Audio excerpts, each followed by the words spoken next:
For the first 6 months that I was in Vietnam, the emphasis was on pacification. There is no doubt in my mind, and there's no doubt in my mind that it was working and working well. Yeah. But then about halfway through my tour, the emphasis changed appreciably, greatly, and the emphasis was on attrition. How many enemy combatants could we kill? How many bridges could we bomb? How many, numbers. So pacification, that's hearts and minds, winning Hearts and minds. We had so many good things going on in I-Corps. I mean, everybody was working together. We were improving their electrification of their country. We were improving their medical support. We were improving their policing system. We were improving their farming methods. Everything was on track, and we were, I thought, doing great things, and I thought the results proved themselves. But it came to, I won't say it came to a halt, but it was a secondary mission after about the midpoint of my tour, and I served from 1966 to 1967. And the problem with pacification is it takes time, and the administration was unwilling to give us that time. They wanted the timeline speeded up. You don't win the hearts and minds overnight. You win it over the long term. And it seemed to me that the country itself lent itself to pacification because 95% of the people lived in the coastal lowlands, the villages. It was a very rural country at that time, but relatively easy to protect the villages while you're working with the people in a pacification effort.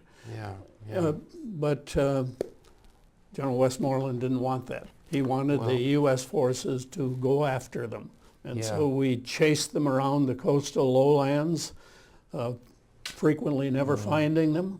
They blend in with the population very easily. You mentioned that, and of course a lot of folks in Vietnam mentioned that. Just how can we win this thing if we don't know who's friend or foe? Exactly. These are wonderful little children. The Vietnamese families were very large. They were very loving of each other. This group of children was typical. You would see them all over. Sitting in my room at night, we had a little patio that overlooked the street, and you would see groups of children all the time. Learn a few English phrases, typical, number one, number 10. Number one being the best. Number one being the best. You number one, if you give them some candy.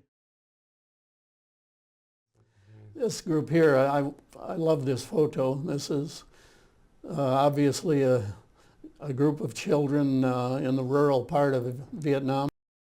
Despite the war going on, they still look relatively happy. The young woman with holding the child on her hip looks a little despondent, but I went to Vietnam as a young man, 33.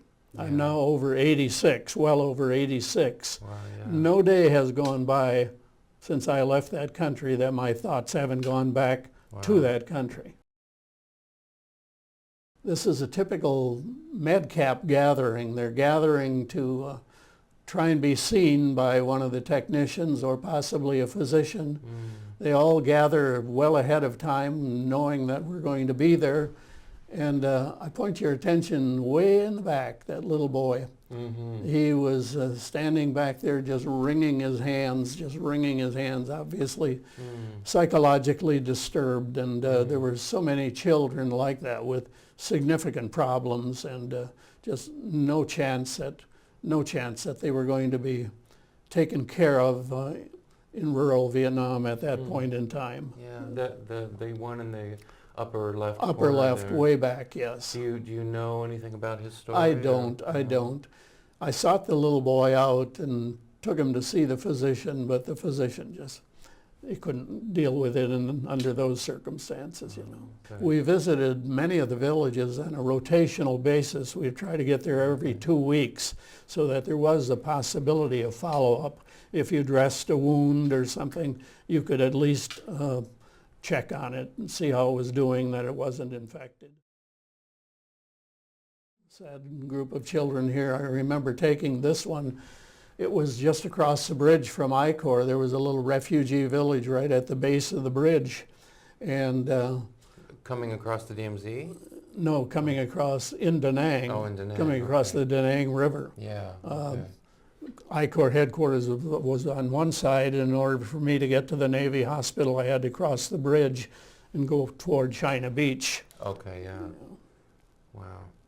So refugees, meaning their village was destroyed by Viet Cong, or do you know what they were refugees from? Either from they the were north? fleeing violence from some village, or they were, yes, they were fleeing the Viet Cong. Yeah. Yes. This woman, this is in a province hospital, and that's a story that's little known to the American people. Almost every province hospital in Vietnam, there are 43 provinces in Vietnam, province being the equivalent, political equivalent of a state, but about the size of a county. Each province had a province hospital. And the United States government, again, at a part of the humanitarian effort, put what was known as a MILFAP team, Military Provincial Health Assistance Program.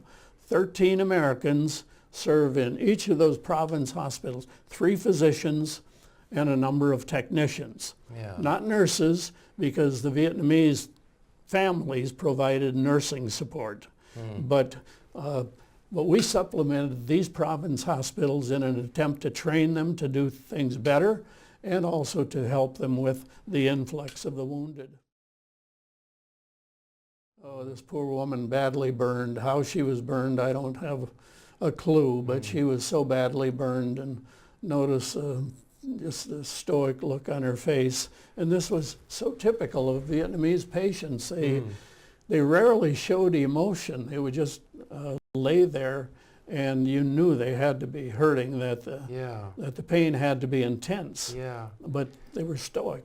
You mentioned that, and you mentioned sort of their stoicism in the face of this tremendous pain. I think you contrasted, actually, if I remember right, with the responses of young American military personnel who were wounded and how demonstrative they would be, understandably.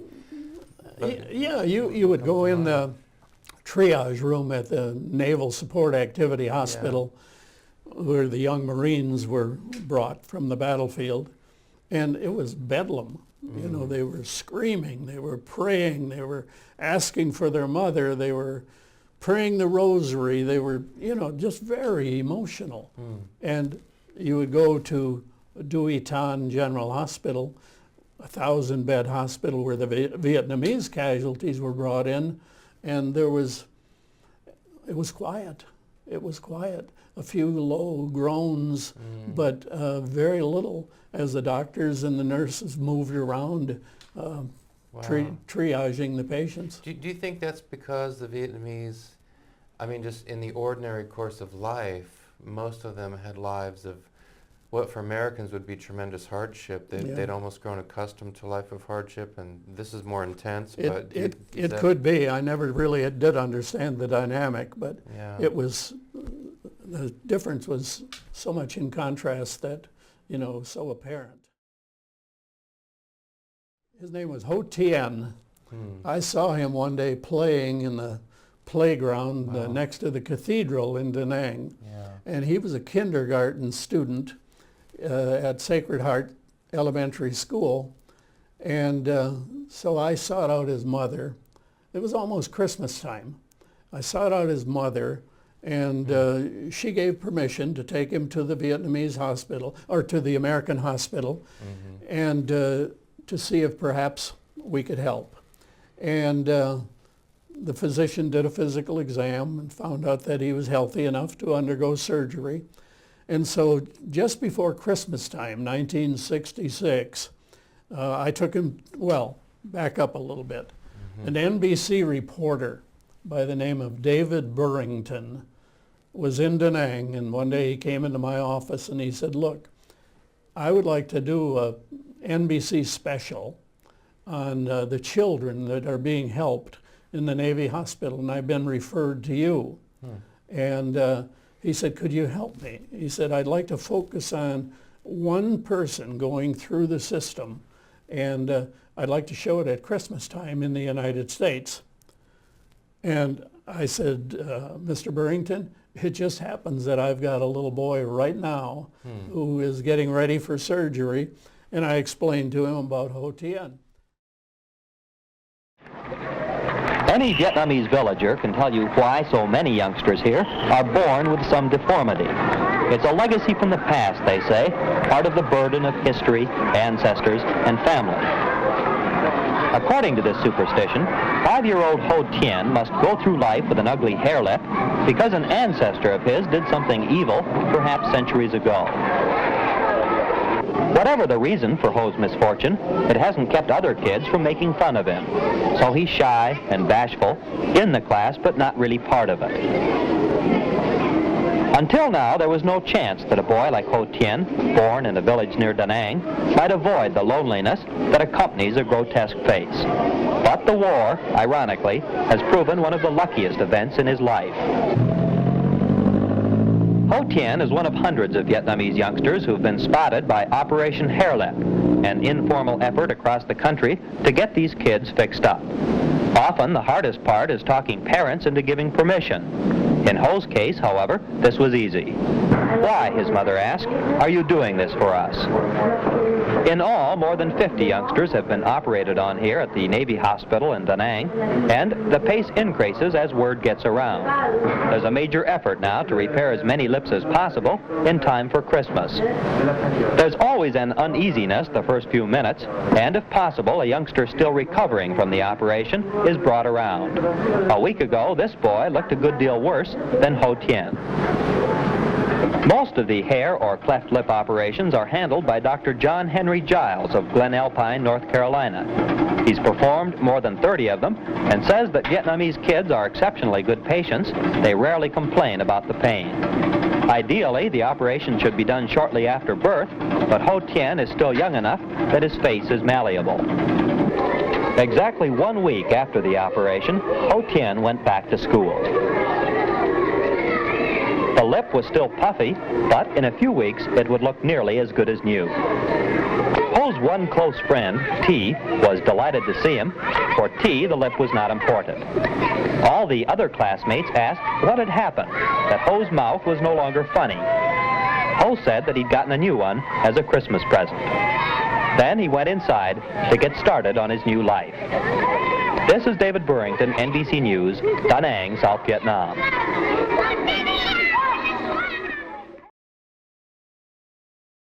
I went to the Navy Hospital, the U.S. Navy Hospital, for a meeting with the commander to sort out what his expectations were of me. Casualties frequently got intermingled coming off of the battlefield. Vietnamese casualties would be mixed with the American casualties, obviously had to be sorted out. And so I had this meeting, and after the meeting, one of the physicians, a Navy physician who had attended the meeting, said, "Hey, have you got just a minute?" I said, "Yeah." And so he introduced himself as Lieutenant Commander John Henry Giles. And he said, "You're the new guy on the block." He said, "You probably don't know this, but war is episodic in nature."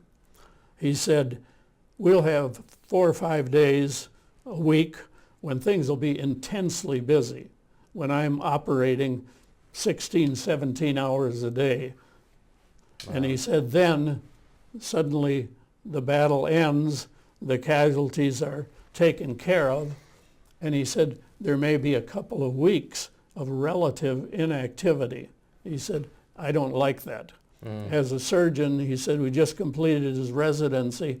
I need to stay active to keep my skills acute. And he proposed this civilian program. He said, bring me the children of I Corps who you think that a general surgeon, and he outlined in broad terms what types of things he could take care of. And so I did. And he set, with the commander's approval, he set 2 rooms aside to house their mothers while the children were in the hospital being taken care of. At Christmas time, we took care of this little boy. Wow. And then at Easter time, I was driving by the cathedral in Da Nang, Sacred Heart Cathedral, Yeah. and there was a huge gathering of people. They were obviously going to have a outdoor Good Friday service of some type.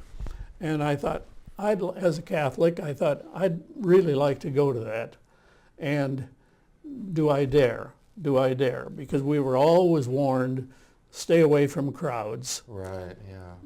The place where I lived was only about 2 blocks away from the cathedral. So I went to my room, got out of uniform, got into civilian clothes, and walked back. And I walked to the edge of the crowd. I thought I'll stay on the edge of the crowd, not get in the middle of the crowd. I got there about 3 minutes before the ceremony started. By the time the ceremony started, I was enveloped by the crowd. And all of a sudden there's a tug on my pant leg. I thought, whoa. I looked down, there's that little boy again, staring up at me with his repaired lip. Yeah. And he smiled at me, and then he, quick as a whip, he went, got his mother by the hand. She came back, she looked up, she recognized me immediately, typical Oriental fashion, Sure. bowed. It was the most Wow. memorable Good Friday I've ever had in my life. This was taken near Way. The Catholic sisters, the nuns, had a number of orphanages, and an orphanage in Vietnam is a bit different than an orphanage in the United States. An orphanage in Vietnam was open to all who, well, frequently a father would get killed and a mother's left with 3 or 4 children with no visible means of support whatsoever. So temporarily it was perfectly all right for her to put her children in an orphanage. And the orphanages were open to people of all faiths. And most of these orphanages were run by religious groups? Most of them, practically all of them that I interacted with were run by religious groups. Yeah. You mentioned the mom of that little boy who came and thanked you. You do tell other stories that are sad stories where parents almost inexplicably refuse to allow their kids many to of be them many of them refused, and for a while I didn't understand it, but finally I came to the conclusion after having my interpreter talk to them in quite some length. Fear of the Viet Cong, retribution on the part of the Viet Cong. It was sad for me. So that's a good example of folks who are really caught between the two sides. It's Caught a between the two lose-lose sides. situation. Oh, and another one, when you were saying that comes to mind is quite some distance from Da Nang is a very poor city by the name of Tam Kỳ. And the head of the MILFAP team in Tam Kỳ kept telling me about 2 children that had horrible hair lips, and he wanted them repaired, cleft palates, and he wanted them repaired. And finally he was able to convince the mothers to bring their children to Da Nang, and he did, and he brought them to Da Nang, and sadly one of the children was positive for tuberculosis, making it impossible. So we were able to correct one, but only one. Horrible burns. Yeah. The mother trying, and again, notice the child not screaming in agony and pain, and the mother trying to comfort the child as best she can. Wow. One day, an American came into my office near the close of business, and he started telling me a cockamamie story about how he was going to live with the North Vietnamese Army and the Viet Cong in order to get their perspective on the war, because he was writing a book. Well, I listened patiently for a while and then said, look, I've got to go. And he said, oh, before you go, let me tell you about the boy in the shadows. He was talking about that boy. Not this guy, yeah. That boy. He said there is a boy that is horribly disfigured, and he lives on Dak Lap Street, 97 Dak Lap, and he said you should drive down there. He said maybe something could be done to help this boy. Wow. So I thought, okay. So my interpreter and I drove down to a little bakery shop, and we went in the bakery shop, And through my interpreter, I asked the woman at the counter if there was a boy that that had a growth on the side of it. No, there's nobody here like that. And she was very reluctant to say anything more. Then I saw somebody walk by the beaded entryway. They used beads to close it, separate the beads. He walked by and looked perfectly normal. Nice looking, young, tall, for Vietnamese boy. And then he walked the other direction, and I saw this on the side of his face. So we convinced her that we could help that boy. And we took him to the Navy hospital. It turned out that the growth you see is called a nevus.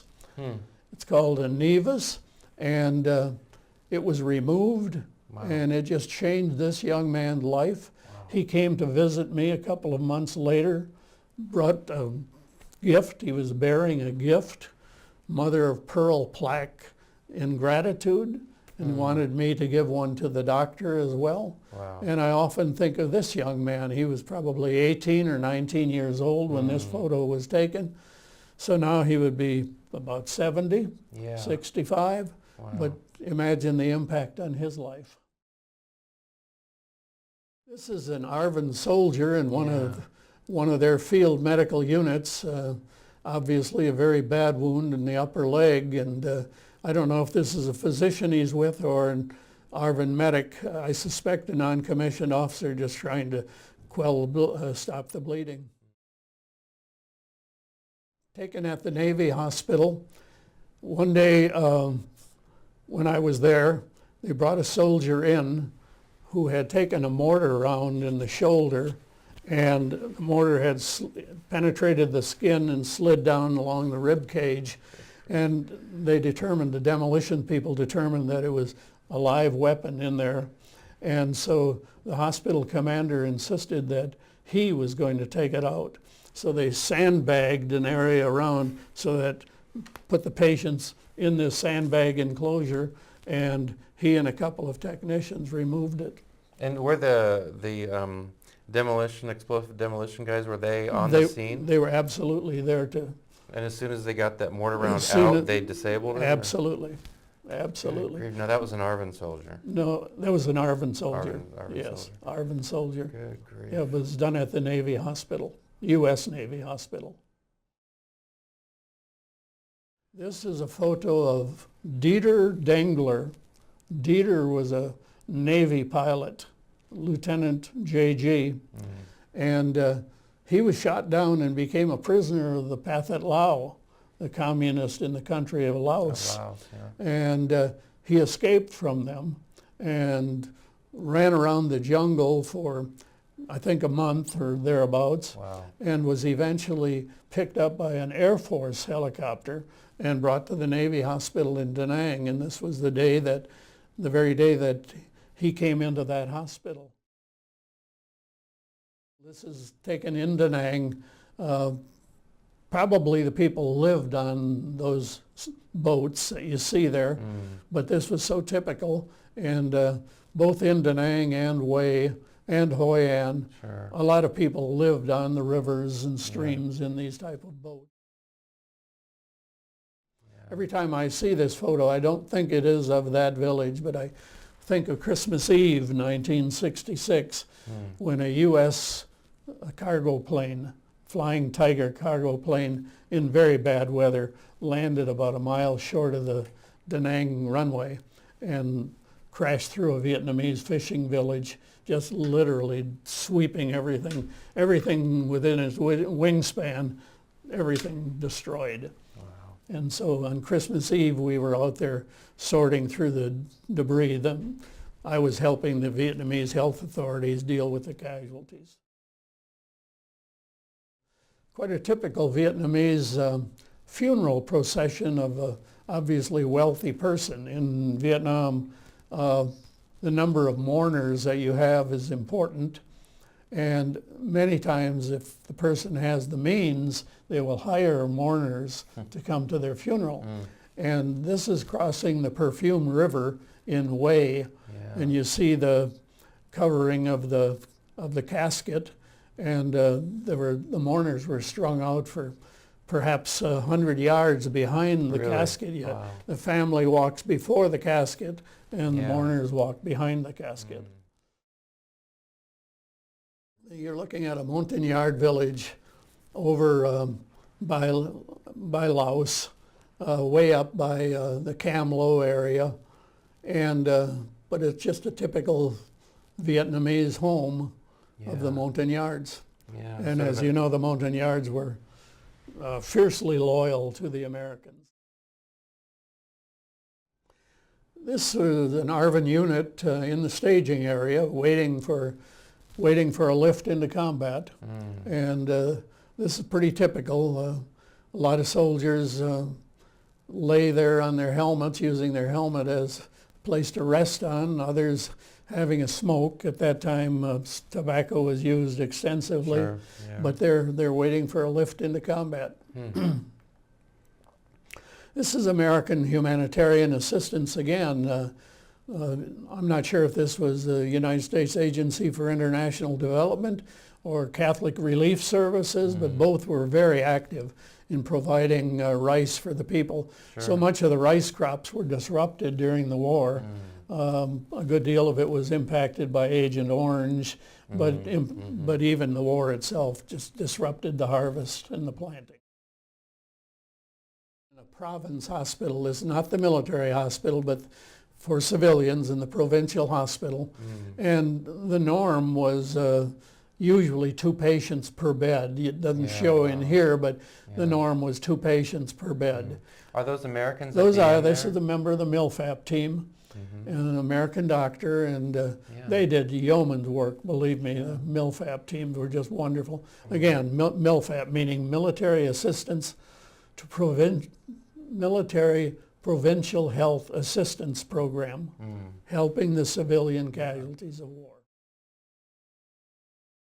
This American members of an advisory team in Hoi An, and this was in a prisoner of war compound down there. Actually, it was, I don't know if you'd call it a prisoner of war camp. It was suspected Viet Cong. Oh, It was a place to hold them, and here we are vaccinating against typhus.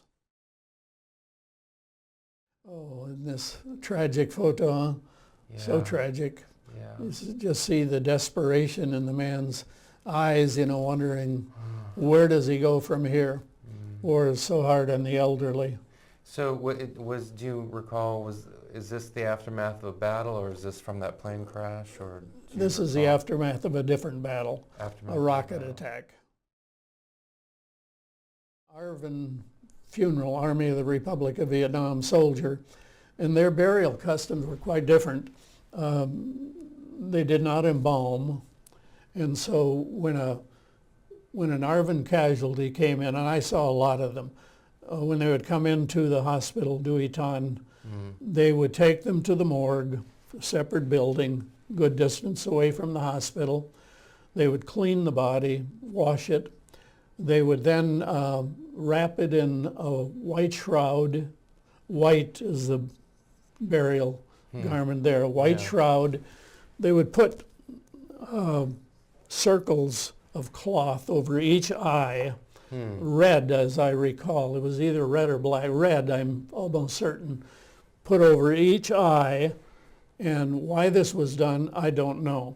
But then they would place the person in the coffin, and to stabilize the body, they would put sand on either side, and then on the sand they would put lime to keep down the incidence of bugs, to keep down the stench. Yeah. And then they would cover the casket with a flag, and the family would gather. You saw the tent out there. The family would gather to say goodbye. And typically the burial would take place within 2 to 3 days after the death. We had a couple of mass evacuations trying to clear areas where fire was coming at us, trying to create a free fire zone. Frequently, the Vietnamese the Viet Cong or the NVA would put their gun emplacements in the DMZ, right in the DMZ itself, and then fire on us with impunity, thinking we weren't going to return fire Yeah. because it was in a village. And so we had a couple of evacuations. We just had to clear that area. Get the And folks so out. 25 or 30,000 people were moved from the DMZ into the Cam Lo area and the Quang Tri area. This is the Medical Civic Action Program, where typically both the Vietnamese soldiers are friends, friendly forces, and the Americans sponsored MedCap teams, they were called, that would take care of villages on a rotational basis. Every 2 weeks they would try to visit, and they would see a physician sometimes, or usually a medical technician, an LVN equivalent, and they would take care of a lot of cuts and bruises and especially large amounts of pink eye and lance boils and just Sure. first aid type of things.